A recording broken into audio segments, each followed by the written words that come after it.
beat me up. Just kidding. BJ, he's the oldest OG. I think he came in the second year, right? After when I first started, he competed, and we were still in the TV. We were still doing some foolish stuff, man.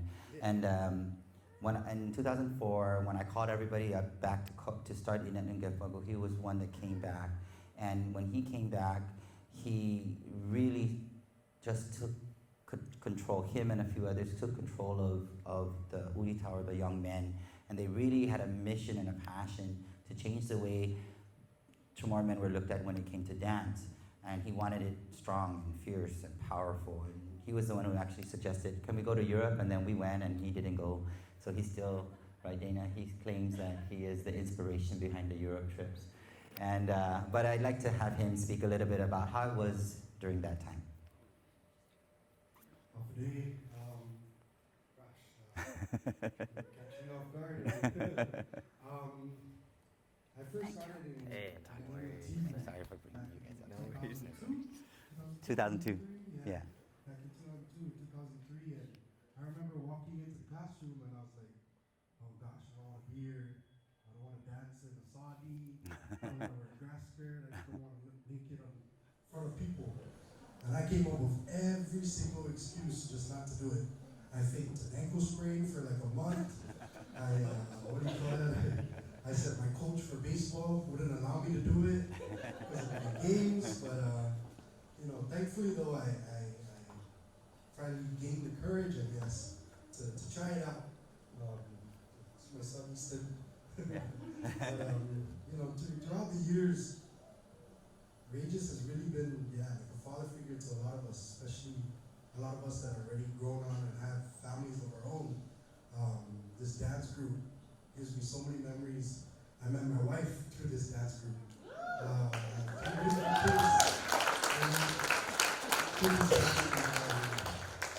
Really, every time Reyes, I'm not as active as I used to be. I wish I was. I see you guys and it brings goosebumps and chills up my spine whenever I see you guys dance. And I just want to get up and just try it out one more time, but as you can see, I'm not as flexible as I used to be. But what do you call that? I really wish I was more active. I try my best to come up with some kind of idea where I can try and creep back into doing what you guys do. And all that I ask is, we're 20 years in, why not 50? You know what I mean? Keep it going. You guys are good, doing good. Mr. Reyes, thank you for everything that you've done. You've set a really big limestone, foundation for me and how I am today. So honestly, all the thanks given to Mr. Reyes and everything that he's done for us.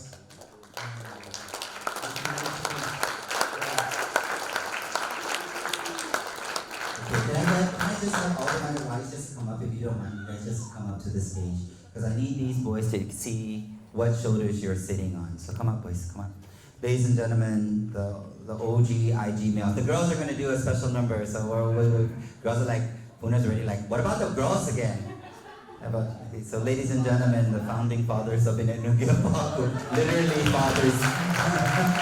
And Taylor, stand up, Taylor. Stand up. The new baby daddy back there, ladies and gentlemen. Okay, this is Masi. Thank you. Okay, I think we're going to start. We're about an hour in, so I'm going to try to get through the presentation so we can be out by 4, okay? Because I know that the parents are telling everybody to start. So, are you going to just do it from there, Pooh?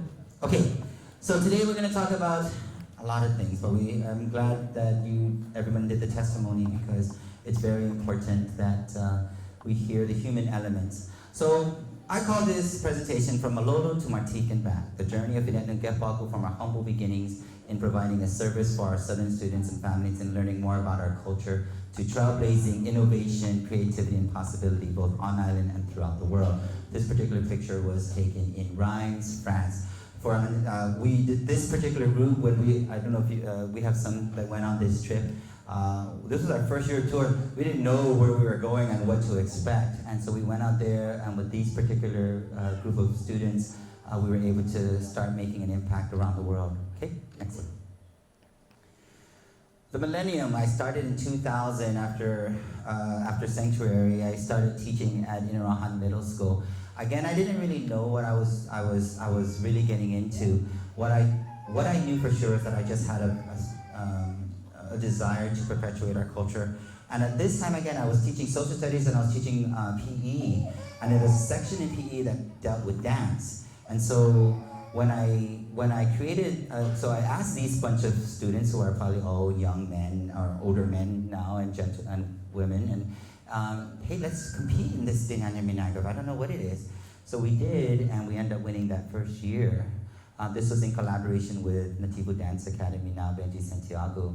As you can see, the costuming was very basic. I just went, I don't even think it's a Kmart, I don't know if Kmart was open, but I went and got all the shirts at Tropic Wear. I went and bought all the sarongs. I went to Holiday Exchange and got the mestizas, and we just slapped them on, and then we did a presentation. Okay, go ahead next. In 2001 to 2004, we had a pilot program offered, then it turned to a pilot program offered for 1 semester as an elective.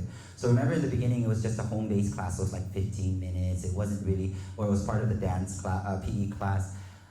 Then we just started getting more interested with the students. We entered several other Dinanya Minagavs in 2001, 2002, and 2004. We won all 3. I started to again work closely with Auntie Judy Flores and the masters at GEFPAGO, where we created an intergenerational learning between the masters and the students. And this was a wonderful experience because people like Tanloling Polino, Tunaik, all of these guys either are much older or have passed away. So we were so grateful to be able to share that experience, had that experience with them. I then won the Guam Humanities Council Traditional Teacher of the Year. I believe Dr. Don Rubenstein was a member of the board at the time, so thank you for that. And then we started traveling to Saipan and Australia just to test things out and see what was out there. Okay, next. In 2004, I went to Palau for the Festival of Pacific Arts. And while I was at the Festival of Pacific Arts, I called this segment Palau, Palau, You're Dead, because I remember we used to always go around, Palau, Palau, You're Dead. And see, my cousins remember that, right? Palau, Palau, You're Dead. And, but what happened here was this is my first time moving away. For the first 4 years, I was working closely with again, Nativo Dance Academy. I was trying to perpetuate what I knew at the time. There was Nativo, Paraisu, Tapatano, and all these kind of groups were out at the time. And I was just kind of learning from them. And Judy Flores invited me to attend at FESPAC, the International Council of Traditional Music in 2004. And at that particular meeting, I got really hit hard. What are we doing? Cultural plagiarism. We were copying other cultures. We're too Polynesian. I even had a segment where I was doing the Ipoheke, and the ethnomusicologists and anthropologists and everybody was really critical about what I was doing. And I had nothing to say. All I could say is, I don't know, that's what everybody else is doing. I thought that when I left Guam, I had all the tools that I needed to venture into the world, but this was my first reality of some of the backlashes that happened when we were reconstructing CHamoru dance. It just so happened that same year, Auntie Judy took us to, and some of you guys are here, I think Kayla and Dana, we decided to go to the ASO meeting, the Association of Social Anthropologists Oceania meetings in Hawaii. And then we were able to, then from there, we went to the Culture Moves Conference in Wellington, New Zealand. You can see there's a picture of us in the Polynesian Cultural Center and another picture of us in New Zealand. And with that particular conference, what that did was when the bashing happened, or what we couldn't call it bashing, I want to call it the awakening, it forced me to say what is really happening with our Chamorro culture, and particularly with performing arts, and it fueled a desire in me to do something else or something more. What it did was, so I heard the criticism, so I started to then come back and I started to listen to the Manamko. I started to talk to the research, do my own research. I also started taking more classes at the university, University of Guam, Micronesian Studies, just to kind of get a better understanding of what Chamorro dance, or what is it that we're trying to do. So that picture, but then when I went to New Zealand and I went to this particular conference, it was, the artists there embraced me and embraced what we did. We went out there knowing and not knowing exactly whether we will be embraced or whether we will be accepted, But when we went to that particular conference, the people there and the artists, I'm not talking about the academics and the ethnomusicologists that were at the ICTM meetings, but I'm talking about those that were in the ground doing the work. And they just kept saying go. And when we got the opportunity to perform at the Polynesian Cultural Center, and then performing throughout Wellington and Auckland, we felt even more empowered to come back and continue to create. Okay, next. Then I started to change the way we looked at Inanungef Pago. I was hired as the Historic Inalahan Foundation Project Director. This is when I called everybody back that were dancing for Inanungef Pago for Inanunatipo at the time, and then we started our own group. We started the Guam Visitors Bureau Cultural Arts Program, where we're working very closely with GVB to try to figure out a brand for Guam, and that brand was a CHamoru cultural brand. Then I had what I call the fake Korea wake-up call. What GVB was trying to do at the time was have a standard show that everybody did, and then everyone had to do that dance. We went to Korea, and as you can see, we tried to do it, and I just felt, gosh, this is not me. This is not our stories. This is our story that I want to tell. And it wasn't our choreography. It wasn't our dance. It wasn't, for me, it didn't feel right. So I decided that wasn't the best thing for me to do. So then I decided, start all over. Okay, we won these awards in Guam. We are doing all these things, but we're not having that thumbprint that I'm really desiring to do. Next. So then 2006, you started to see a transformation. And I started to shift the way I thought of CHamoru culture and CHamoru dance. I didn't want to make it just about a show. I wanted it to be a mirror of our people and a mirror of our identity. And so you'll see here photos of that kind of construction and reconstruction. But at the same time, you'll see it a little bit more elaborated, because those of you know I like to dress up. So I want my kids to look good too. So so we were experimenting with how to use natural fibers, and we're also experimenting costuming. Kind of instead of looking more Pacific, we started to look more regional. I started to pay attention to other more close islands that were more closely connected to Guam, and I started looking at migratory routes and things like that. And then also elaborating and evolving what CHamoru dance would be. Okay, thanks. Tell me if I'm going too fast, because I'm just trying to fit this all in an hour. Okay. Then in 2005, we started again. That's our humble beginnings. On the far right, you'll see us at Malolo Social Hall. When we would perform, we would go there every Tuesday and Thursdays, and it's so interesting because and I'm sure these guys would tell you that I would go home, like school ends at 3:30. They would still be at school, or they'll be at the social hall already, practicing not until 6:30. I'm driving from my house to the social hall, and I'm seeing them all walk up the hill, that dead man's curve up the hill, and I'm getting mad at them because they're taking up all the road. But that was their journey. They would go there to Malolo Social Hall every Tuesday, Thursday, and Wednesday, I don't remember, but they would practice, and that's where we started. We had no mirrors, all of you guys. We had no mirrors. Sometimes we had no CD. Sometimes it was raining and we had to shift ourselves underneath the little awning there. But we did what we could. And in around middle school, the program began to flourish. This was the first time that at the time we had about 100 students on the gym floor. And that was the first time that was ever thought of, because no one's ever done where they had mass students going there, let alone middle school students. And I did that every year as part of a final exam. Okay, next. In 2006, or I don't remember when, 2007, we started then venturing into the hotel industry. I didn't want to go into commercialism, and I didn't know if it was the right thing for me to do, to go into the tourism industry, because I was fearful of commercializing our culture so much that I wasn't going to be able to identify with. But I knew that this opportunity I couldn't pass up, because it was Guam's first CHamoru dinner show. Now, it's so funny. I want to tell a little bit of a story about how I met a little man called Yoshino-san, Jack Yoshino. He is the president of PHR Kencorp. I dodged his call because I didn't know who he was. I really wasn't paying attention. And he finally called again, and he said, "Can we meet at this because the Sheraton just opened up and they wanted to start a cultural show over there." And I said, "Sure, let's meet." So I've never been to the Sheraton. If you guys don't know, that used to be the Palace Hotel, right? But at the time, I didn't think Sheraton. I thought Sherwood Hotel. So you know the broken hotel. So I go into Sherwood and I'm looking like this hotel is broken. This is not what our culture is going. I was really like, I'm not going to meet with this guy. I'm not going to be at Sherwood. And then I read the text again or the email and I'm like, shoot, it's Sheraton. So I decided to go to Sheraton. I went to Sheraton and of course that was the new hotel and I was like, holy crap, who is this guy and what is he about? I found out that he was the president of PHR Ken Corp, who owns half the hotels on Guam. And so in 10 minutes, I learned as much as I could about him. And we started our Puplangi dinner show at Sheraton. And since then, we're continuing to be there. So that was definitely a momentous occasion for us. Okay, next. We went on our trip to Europe. Again, this is everyone's, all those that went on this trip are all squirming in their seats because they don't look like that anymore. But that was the first group. We decided to go. We decided to let's make it happen. This picture was in France. And as you can see, we wanted to stay true with what we knew and what we knew as CHamoru dance and most especially our own identity. Okay. Next. By the 10th year, we figured out through the years what Inanungapagu's flavor and texture was.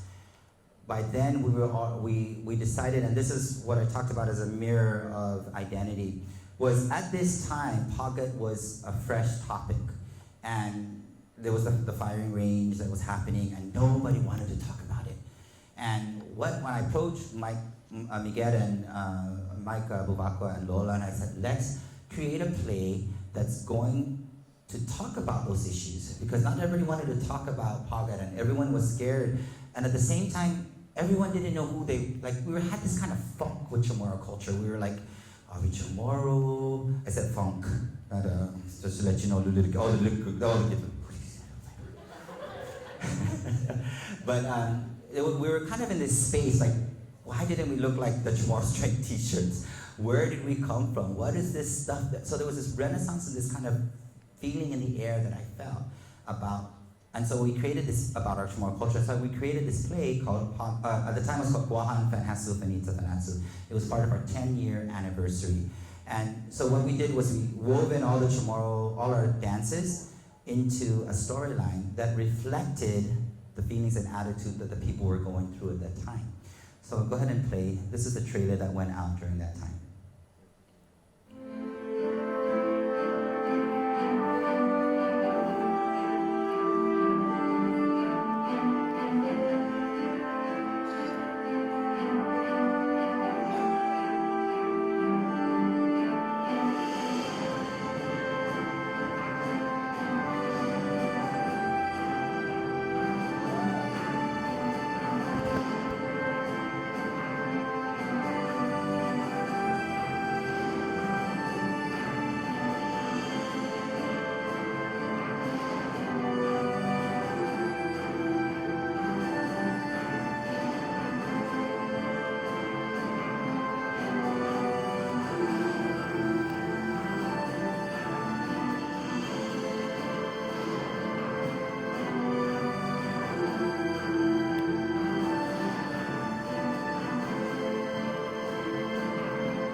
That was a 10-year trailer, okay?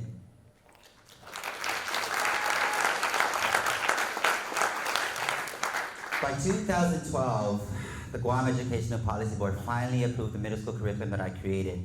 When I first went in there, when my principal said, go and create this curriculum, I thought, okay, I'm just gonna go and I just write down basic steps or do whatever. It was rejected so many times. By 2012, finally it was approved, so the curriculum that all middle school students are using now and all performing artists that are using in the middle school is the one that we created or that I wrote. As you can see, that's the picture with me, Ron LaGuardia, and Jimmy Terria testifying in front of the Board of Education on the day it was approved. And that was a very pinnacle moment for Chamorro culture because we haven't had a curriculum that was ever developed aside from Chamorro language. So now we have something in the performing arts that we were able to now offer to students regionally around Guam. Then I became a judge at the Chonan World Folk Dance Competition, and then I became local chairman under Oceania, under the Federation of International Dance Festivals as well. Okay. In 2012, we also started to experience more world-class stages. This one is in Cebu. Who went to Cebu?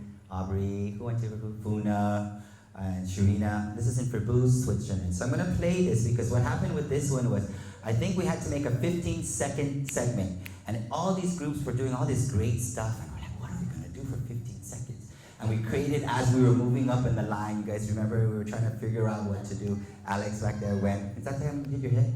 No, that's the right time. No, we always tease about our funny moments that happen to us when we travel. So ladies and gentlemen, we're going to go ahead and watch.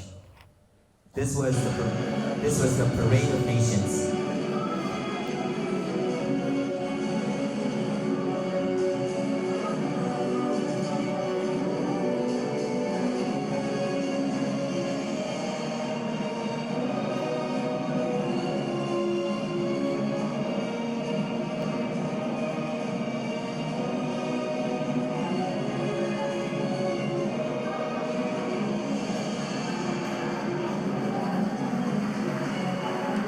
Israel.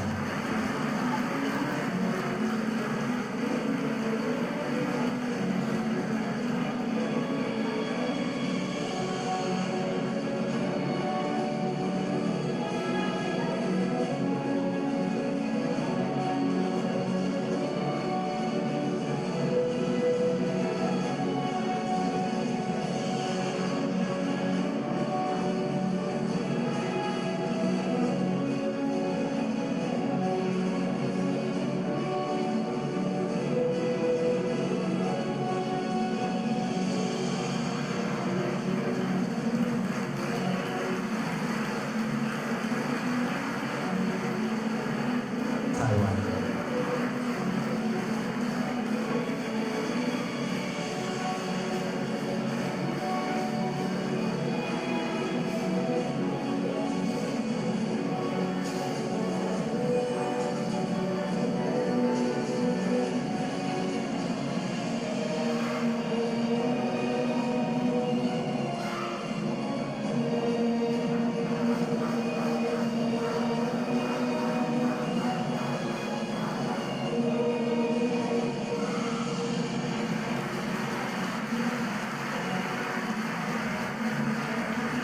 Italy.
Guam.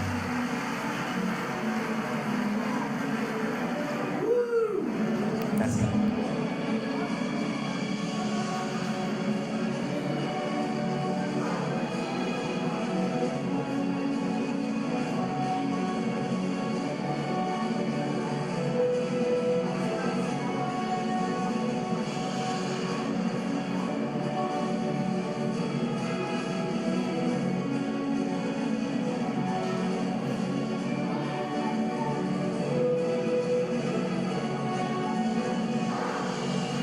Okay, look at some. Did you guys feel proud? It's such a proud moment. Okay, next. And then we started to up the level of artistry. We wanted to honor our stories and bridging the gap. This is the Comfort Women dance. Now this is we rarely did this dance, but let me tell you a little bit of story behind this. So as you know of the Comfort Women, or what we call Comfort Women on Guam, this was during the war. And many of these women were used as either sexual slaves or for the Japanese soldiers. As we were creating this dance, my intention was to get into the mind of the Manomko, because it was very silent. Most of the war reparations manuals and the people that we talked to said that most of the time that they would do their thing with the soldiers and they would just come back and they would shower and continue because they had to. So it was this silent scream that was happening in their hearts and in their mind. What I also wanted to do was I also wanted to make it relatable to these young kids. Like being a soltera, the Manomkos were not just Manomko. They weren't born Manomko, that they were once young, beautiful women. And they're older, beautiful women, but they were young and vibrant at the time, and something was taken away from them. So as we conceptualized this, we started to figure out the storyline. And so when you're watching this, you're gonna see it's the morning of December 8th. We all know that's when the war happened. And then immediately after that, you'll see behind where we decided to use the silhouette and the screen to tell the story of what's happening in the minds of our Manomko, the ladies that were used as comfort women. So ladies and gentlemen, let's go ahead and present this. This was a Dinanya. We didn't compete, but I think the story can tell itself.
the ladies who created this dance, stand up please. Sharina, Aubrey, Funa, stand up please. Candice, stand up please. Give them a round of applause. These guys are the ones who created this dance. Am I missing anybody? Okay, have a seat.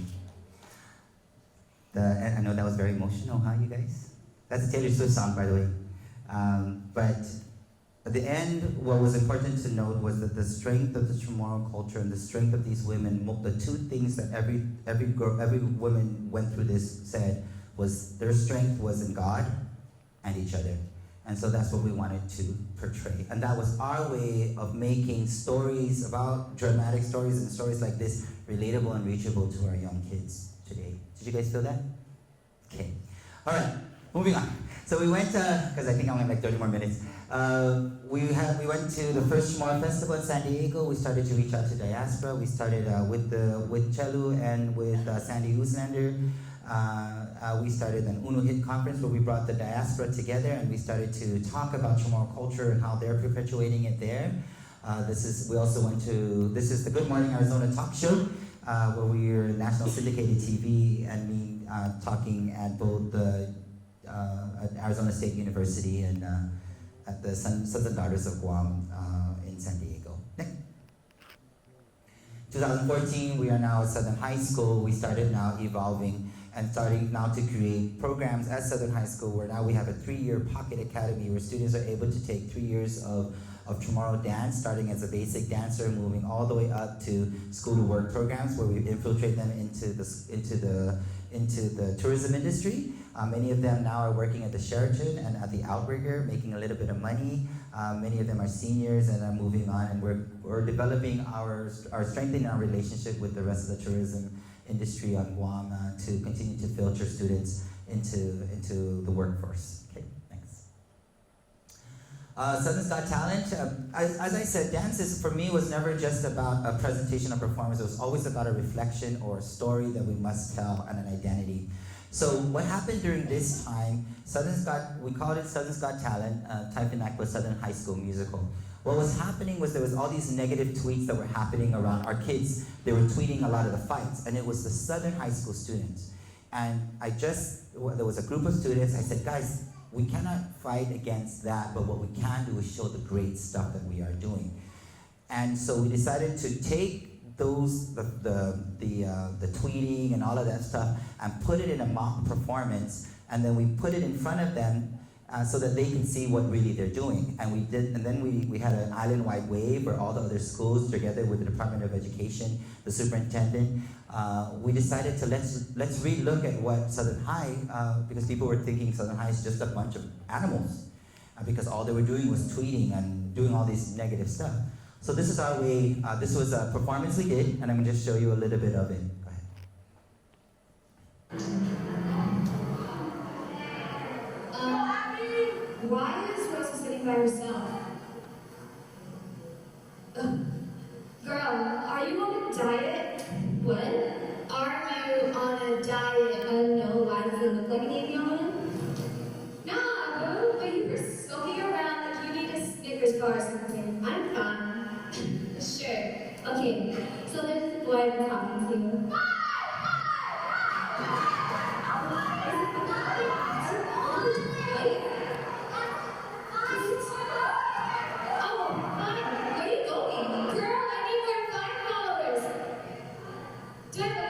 Girl, you need help.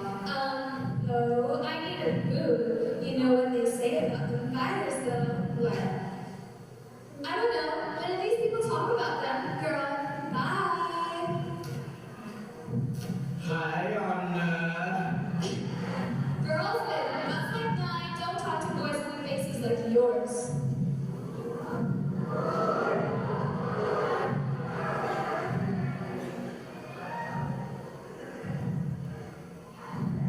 Hi, Rosa. Okay, I see Alex. Hey, do you believe in love at first sight, or should I walk by again?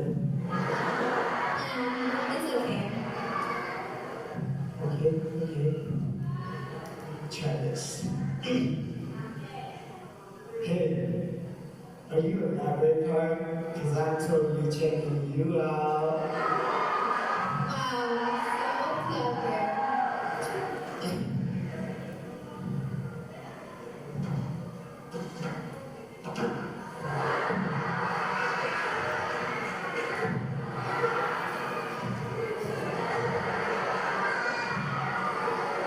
Are you from Haggett? No, I'm from Lola. Hey, well, I got my eyes on you. Even late. Oh, God. Hey, wanna hear now? Girl, when are you gonna stop fronting? I know you like me and you know I like you. Oh, yeah? I didn't know I like you. I take it back that maybe I don't like you. Maybe I don't like you. Maybe I don't like your hair. Maybe I don't like your voice. Maybe I don't like your Maybe face. I don't like your face. Maybe I don't like your pink toenail or fingernail. I don't Oh, I know. don't like that women pattern going on. Yo, these check out what's. Oh, sorry, I didn't mean to interrupt. No, it's okay. I need to go anyway. Oh, these books. What's really important? Dude, bro, that is mine, dude. That's my girl, though. Hey, Jose, we're going to the falls after school. You should come. Alone. Text me. I'm full of girls in the world. You chose her. What about her, bro? What? Do you know who that is? Yeah, that's Rosa. She just transferred from ND last week. Right. Rosa charging off. Doesn't that last name sound familiar? No! She can't be, bro! Yes, but she can be. That's Big Charger's only daughter. Remember what her dad said the last time we saw you? He will and I will. Slash your father's tire the next time he steps on his land. What? That sounds like a very normal you. You guys are gonna get along just fine. You found somebody named casting each other since 1990. She can't be a Chargoff, bro. She can be. I don't care. So what? What makes you think her father would ever go anywhere near you? I know she won't care too. You sure? I don't want to talk about I know, right? That's your business. I'm saving you, warn Have you seen Rosa? Excuse me, I'm talking to you. Have you seen Rosa? it. Girl, guys with faces like mine don't talk to girls with attitude like yours. Okay, so if anyone knows this, okay, this is the legend of the flame tree, and what we did was we modernized the legend to relate to the kids. Okay, so the legend is a Romeo and Juliet story, right? Boy and girl cannot go out, and then tragic things happen. But in this case, we took that story and we made it modernized so that the kids can see it, and with the lingos. Okay, next. Then this one this song we released. We all know this beautiful song Hagu, and we're very blessed and fortunate to be able to have sung this with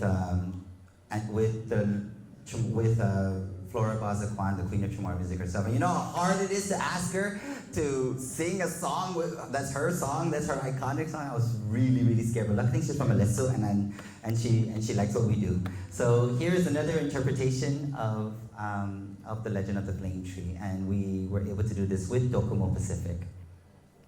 And we're hoping to do, I think we're doing another project with them soon.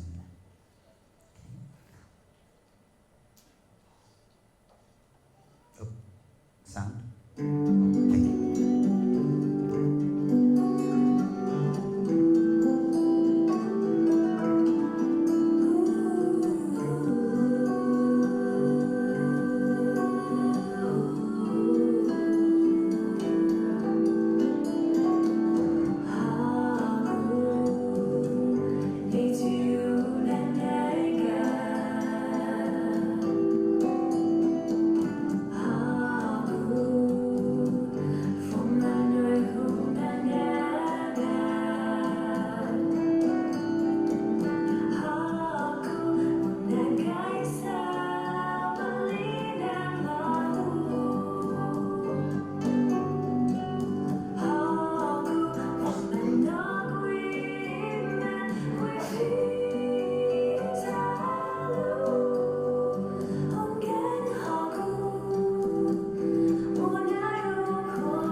Okay, so then we decided, we're together with the Division of Social, University of Guam, Division of Social Work, and Dr. Lisa Natividad and Ms. Keisha Borja Calvo, we decided to then create what we call the Sen Guazahal Guam Youth Conference, where youth talking to youth about Chamorro culture. Now us, Sinus and Marangku, we shut up and we wanted to listen to what they said. And that was the only rule for this conference. And it was just amazing to see the amount of interest and excitement that these kids, when they were able to speak amongst each other about what's happening with their culture. It was no holds bar conversations. There were several times where we were asked, me and Dr. Lisa Natividad, we were asked to leave the room because we wanted this space for them to be sacred for them to speak. So we had people from that were the Urita, the navigators, to people that were singing. We even had a conversation, if you guys didn't know, between a member of Inenanga Pagu, a member of Fanlalayan, a member of Pa'atautano, sitting and talking about what is this divide of Chamorro culture. I don't know what happened because I was asked to leave the room. So I just know that they had a conversation among themselves. And this was important because it really forced everybody to really talk to each other. Because we keep talking this way to the students, but the students needed to talk to each other, and the youth needed to figure that out. They came up with many points, and they were able to present it to the lieutenant governor the lieutenant governor and the speaker, and we're excited to hopefully one day do another conference. Now, one of the things that was really cool about this particular event, you see in the middle below, this is Fuuna, Hilaan, and then Anne-Marie, Sana Anne-Marie's daughters. All of them are fluent fluent first language speakers of Chamorro culture. And it's interesting because they've never been in the same room together. And there's only a few of them at that age that were speaking it fluently, being raised up. That room was filled with silence and tears throughout the entire time because they were speaking about themselves and how they grew up. But the interesting thing is they don't speak to each other in Chamorro. This was, I think, the few times that Funa can talk a little bit about it because she's here. But this was the one moment when everybody was really inspired to continue the language. Okay, next. I started being one of the pioneering team or members of the Chamorro Studies program. I taught it a couple of semesters at the University of Guam, and then we released the sequel for Bohan Fanhasub HITA, which was Paget. Okay, next. We started going into bigger theaters and bigger musical venues throughout the world. This one is on a canal in Martigues, France. Our pictures, Mr. Lorenzo, my nephew back there with the muscles. Guys, that's him. Look at him there. Okay, they see the poster back there. Give him a round of applause. He runs he's also one of them. They're all like, why didn't you call him up? I'll call him up, don't worry, Dolores. But they went, and this is Candace. She doesn't look like that anymore. Miss Candace went over there, so she's now a teacher. So I have to be careful how to call her. But that's in Toulouse-du-Monde in France. Okay, thanks. Then we started doing performances with other countries. So I'm just gonna kind of play this a little bit, but this was a cool one at Festival Martigues of Guam and Mexico. Okay.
That on YouTube, but just for the sake of time, okay? But that was a great moment because the director didn't speak English, So we were trying to communicate. After a while, we were just getting each other just from our body language. So it was a really cool moment. In 2015, we won 3rd place at the Buchek World Folk Dance Competition. This was our deciding moment. Go ahead and press play.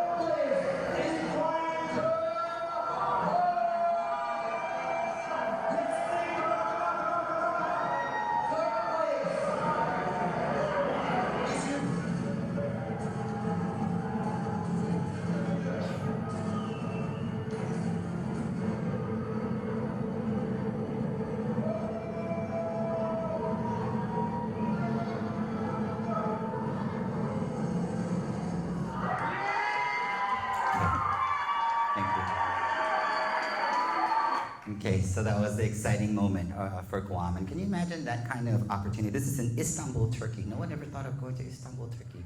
And being able to see our Guam flag there and the identity and the pride that our pride in our identity that our students and the people that participated was able to experience. Go ahead. We went to Brazil in 2016.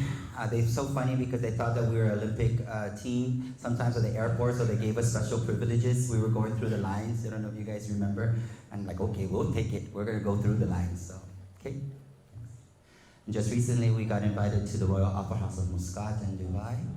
And the delegation just came back. Next. So far, we've been to 27 countries around the world, ranging from Oman, Croatia, Korea, Hong Kong, including the United States, and neighboring islands such as Fiji, Philippines, American Samoa. Okay. We then started, and now instead of traveling, we also brought groups to Guam. This was a Guam International Dance Festival. We've done it 3 years, and the great thing about this is that we did this with just the sponsorship from the companies and the corporations around Guam. We didn't really ask support from the government at the time. We just decided, let's do this for a couple years and let's see what happens. The first year was with Bayanihan, the National Folk Dance Company of the Philippines. The following year, we had groups from Singapore and Korea. Just in 2018, we had groups all the way from Argentina, Mexico, and Colombia. Next. This is the kind of quality of showmanship that we were able to bring to our island. Go ahead, press the Argentina one. This was at the Sheraton of Guam.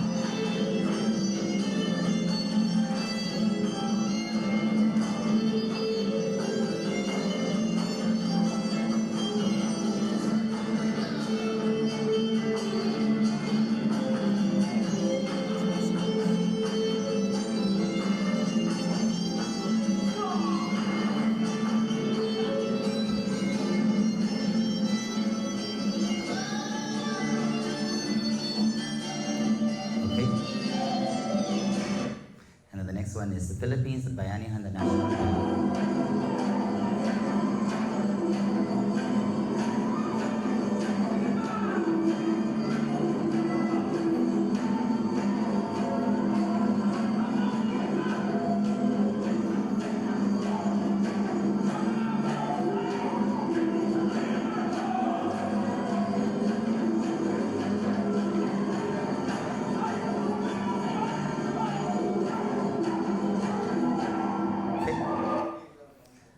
last one was, we made them all do a half-a-day dance together. Go ahead.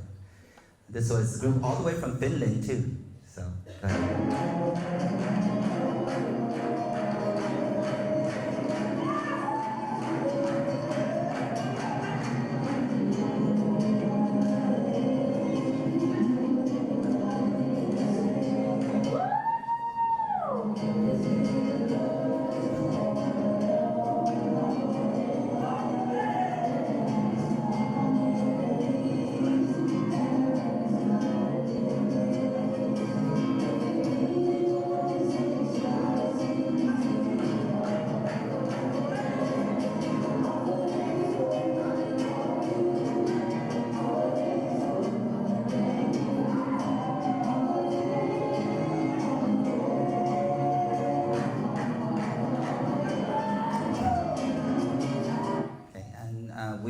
to, going back to that, we brought in 100 delegates from all around the world to come to Guam and experience our culture and share their culture.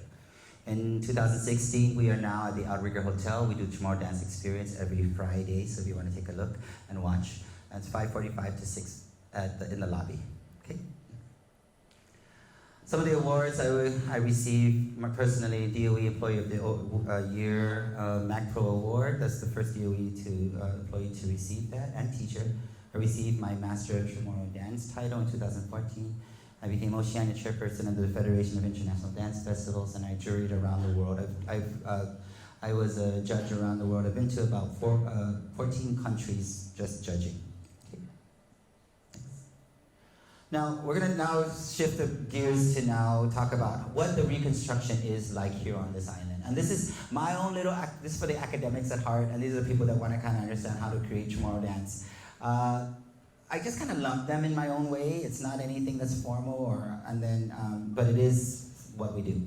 So in the beginning, there was these Polynesian steps mixed with Chamorro folklore, a little bit of Hollywood glitz, became presentation. And we already know of these groups, or who these groups would be like.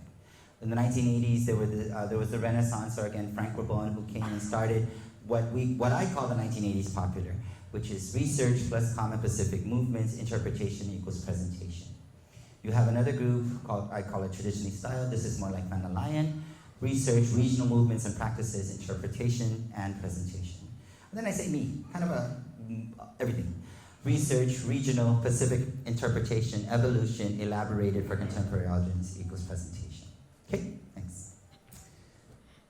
Okay, now we're gonna have some fun. I'd like to call the OGIG girls up on stage, please. And is Chelsea here and our musicians? So I'm gonna have them dance. Would you guys like to see some dancing? Okay. So my special guests and these ladies who are very dear to my heart, and they continue to pave the way in Chamorro culture. And what's my proudest moment is to see them grow up as young women and making their way through life. And they all surprised me by when they were all walking in. I was already tearing up as I saw them. And I want to have them dance this dance called Angkamupusi Paloma. As we know, this song is one of the oldest, actually it's one of the oldest songs. It goes further than the novena books. It's actually written in, I believe, in many of the Freycinet accounts about Salvatore's accounts about this particular song.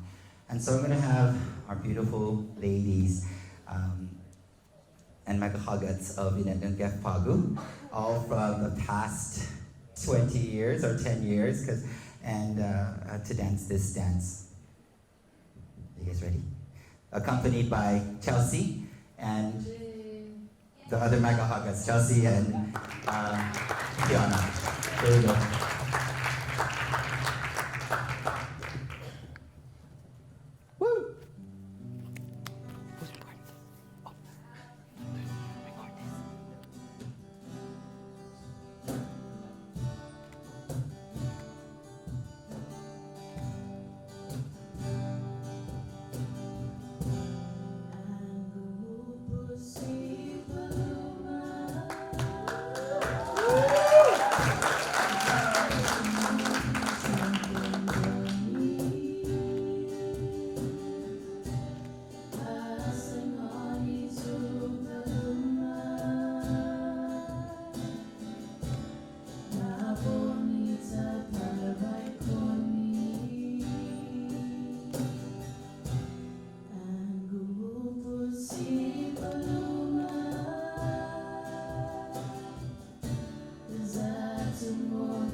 Oh my God. Congratulations. Oh, it's so nice to see everybody here. Oh. All of these guys are so wonderful, and they were the rock many times when they're, this girl here was the rock of the group for so many years. Thank you, girls. Okay, thank you. If you need to talk to them about their experience, they can tell you. Okay, let's move on to the next one. This next one, I believe, is Manera and Magahaga. So I'd like for Una to talk about this particular dance. We're almost done, guys. If you don't bear with me just a little bit longer, we're about almost done. So this is our interpretation. I'm going to talk to Funo. This was, when she became Papanawi, this was an assignment that I gave to her. I wanted her to take this particular account, interpret it, create the dance, and put it out for presentation. So ladies and gentlemen, the Papanawi of Inanunga Pago, Miss Funa Sands.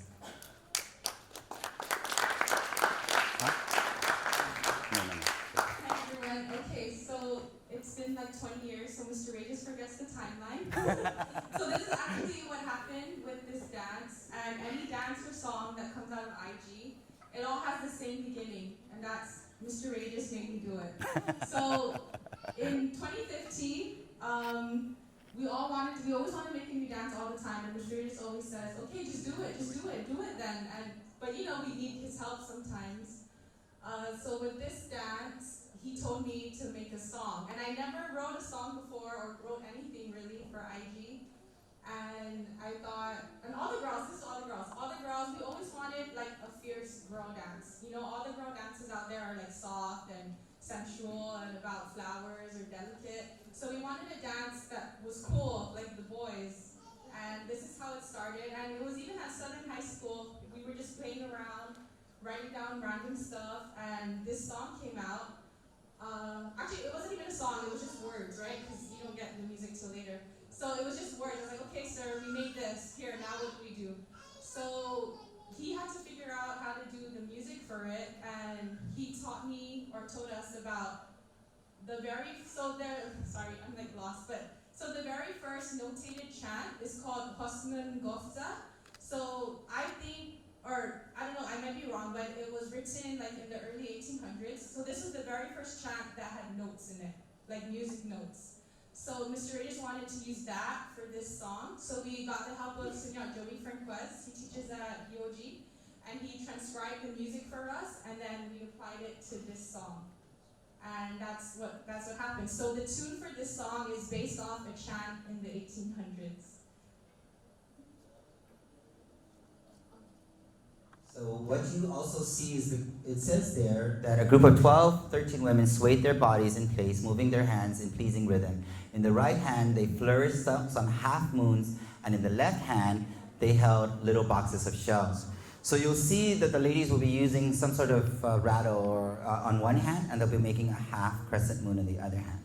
Okay, so we're going to go ahead and bring out our young men as well. They're going to accompany our girls and to play along and to do this dance called Manera and Magahaga. Hope you like it. It's actually very new. We finally finished the final rendition of it, because it's always a cut and paste. We try it and then we don't, then we put it away, and then we don't try it for a while, and then we try it again. Okay, go ahead, you guys go up there. Who's gonna?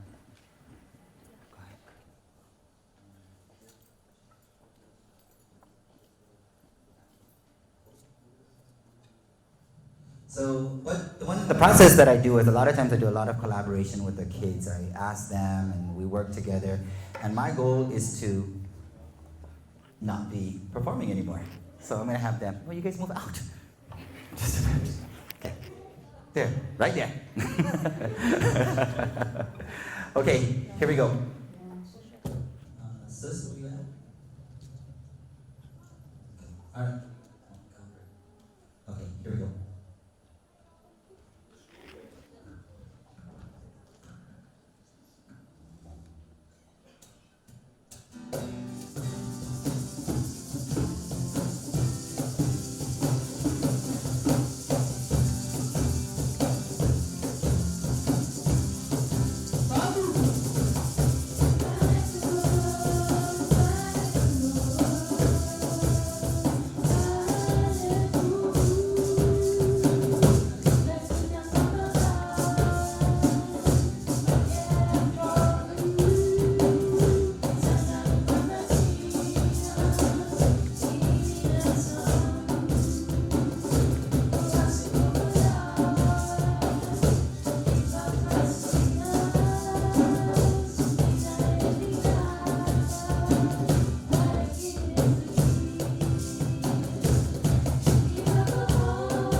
of Manera Magahaga. Okay, a few more things. Next one. We're going to do now this next dance called Sinahi, and we'd like to bring our young men out. This dance, I want to, just a little quick history with Sinahi. You guys all know, right? Sinahi means the half moon, right? In 2016, the group itself internally was going through a lot of issues and problems, and I myself wasn't sure if I even wanted to continue. I was going through deep hurt and deep internal turmoil with myself. And it just so happened at that time, Mike Bubakwa asked me to put a chant out for the Yoji language competition. And I didn't know, I wasn't in the mood, I just didn't want to do it. I was doing a lot of reflection. I didn't know if it was for me and whether it was something I wanted to do, to continue doing. And so I wrote this chant called Sinahi as a metaphor kind of God, our ancestors, the universe, kind of looking at that and saying, you know what, I surrender. If I'm supposed to do this work, just guide me and lead me and let me know what I'm supposed to do next. I never created a dance for it because it was the words were very deep and very personal for me. And as an artist, sometimes it's very difficult to let that go. And it just, this past tour in Europe was when I felt it was time to go ahead and tell that story. So this dance, you'll see kind of an incorporation of different things. You'll see how we've taken what you're seeing, the common basic steps of today, how we've evolved it, and how we are now presenting it in an international level. This is the Sanghilan Festival, world-renowned Sanghilan Festival in Belgium. So ladies and gentlemen, Sinahi. Oh, wait, one more thing. The dance itself talks about the ebbs and flows of life, and so how everything is always so calm and very easy, and then it gets through rough places. Then at the very end, you come to a better place. And that's what God wants us to be, always at a better place. So, and it also talks about just the navigation, leaving an island and then going to another island and arriving at that island. So ladies and gentlemen, a young man with Sinahi.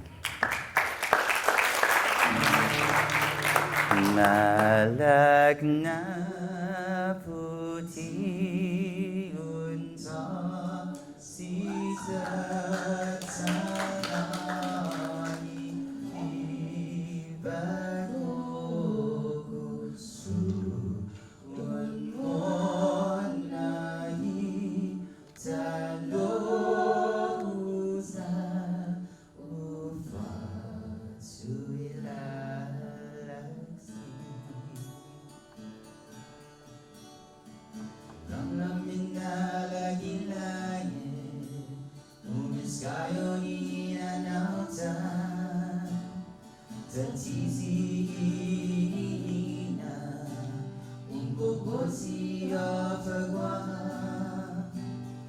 Binaban corazón ni apa mamaya sa bungo terlihi tersenti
ladies and gentlemen.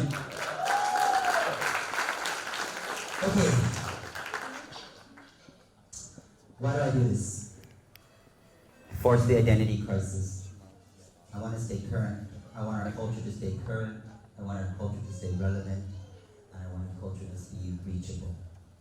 Culture is not a thing of the past. It's something that happens now. And it's happening and vibrant. And we must accept the winds of change and time.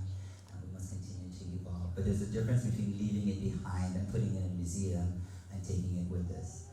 I want to take it with us. Don't you guys? Yeah. Okay, thanks. At the end of the day, we're just a bunch of young folks trying to do the best we can to perpetuate and celebrate our identity, our culture, one car wash at a time, one ride at a time, one empanada sale at a time. And at the end of the day, we just want to show everyone and just have a beautiful light of inspiration and possibility to our island and our culture, and be able to share that with the world. That's it. Okay? Why does it matter? Why does it matter? All this work, why does it matter? Because it just does. Just does. Isn't that beautiful? That's in Istanbul. Who would have thought our flag would be flying in Istanbul? This is a wonderful moment. Okay?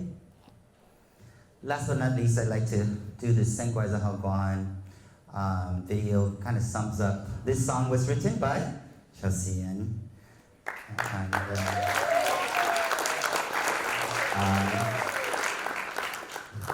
they always tease me that I send them and lock them in the room and say, come up with a song. And this was very interesting because this song came out at a very important time of CHamoru culture and history, because what happened was we wrote it actually because we wanted to sense, because we had a sense of, you know, that mahalangness you have of our island whenever you leave? But we wanted to kind of share that kind of feeling that whenever we traveled, and how we always never forget that we are ambassadors of our people and ambassadors of our culture.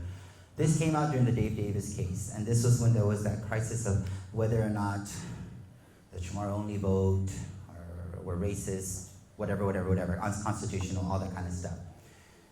This came out in response to that, saying that, you know, we just love our island. We love our people, and we just want to do the best we can for our people. So ladies and gentlemen, Sengwai Zahaguan.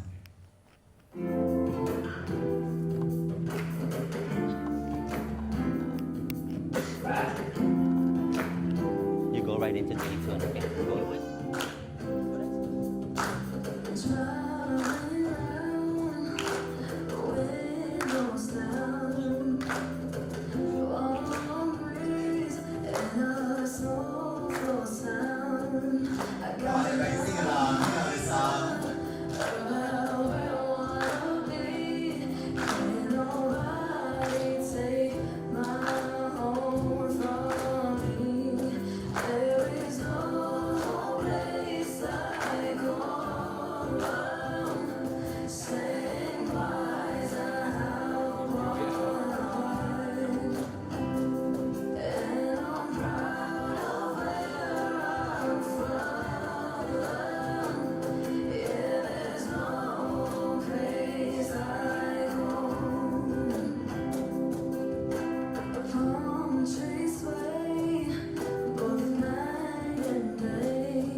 very much. Dumplun at Susmati.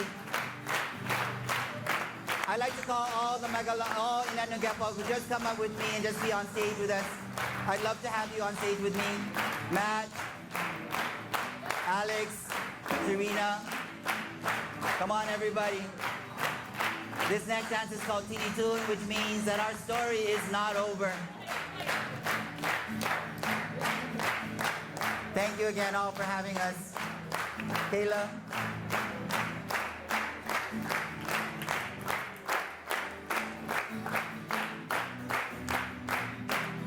Here we go. Bagu. Binituhuni man mamayla na tempu. Timapui estoriata. Matatatungia paga iman mo na. Dinanya ginepa minatagnya mineku. I need it on the guitar. Tahungo tali'i kajanti matalani tahungo tali'i kajanti dinanya ginepa guminatagnya mineku. Tinitugon iman mamalakat tempu Timapui esoriata. Ladies and gentlemen, celebrating 20 years of Inenun Gempogu Nanmopona Dinanya ginepogu minatanya minengu Dinanya ginepogu minatanya minengu Dinanya ginepogu minatanya minengu. We must see you. We'd like to say, don't do that to us, Masisan. Adios. Let's bring it in, everybody. Let's bring it in. Bring it in. Bring it in. Thank you all for having us. Come on.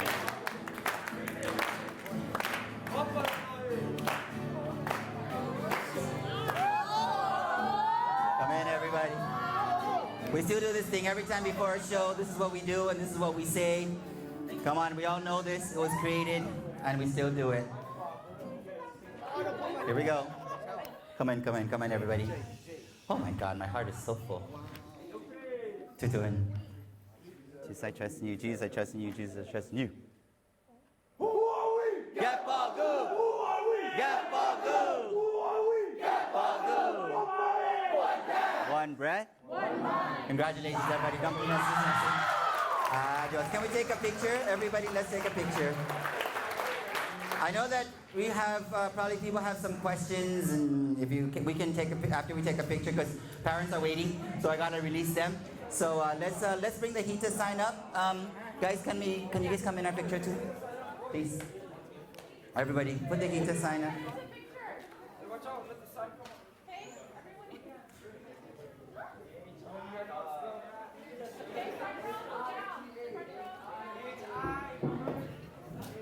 Okay, come around.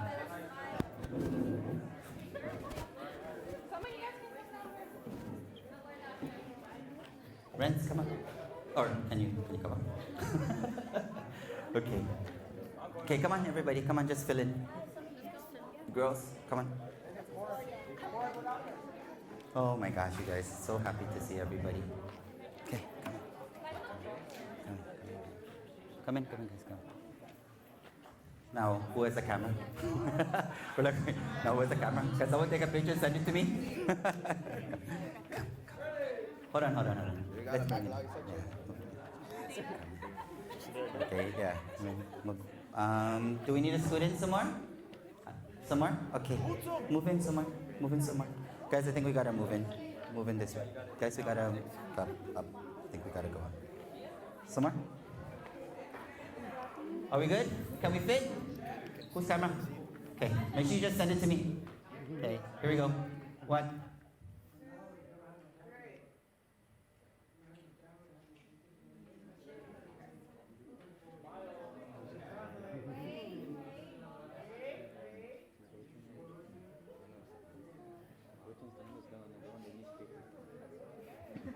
wanna look at that one.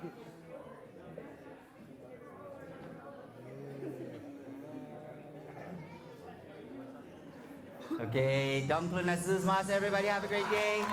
Adios. Oh, you guys made me so happy. Thank you guys for coming. You freaked me out. You guys freaked me out. I'm so happy you guys came. Thank you. More to come, okay? You guys, thank you for coming. Oh, I'm so happy you guys came. I didn't expect you guys all to come. Oh man, you freaked me out. You surprised me. Thank you.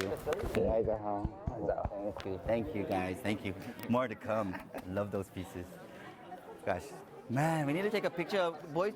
Yeah, let's take a picture of the OGs. Let's take a picture. Okay. Oh, okay.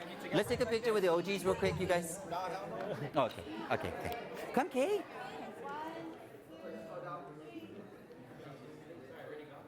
Come, Kay. Okay, everybody. Come.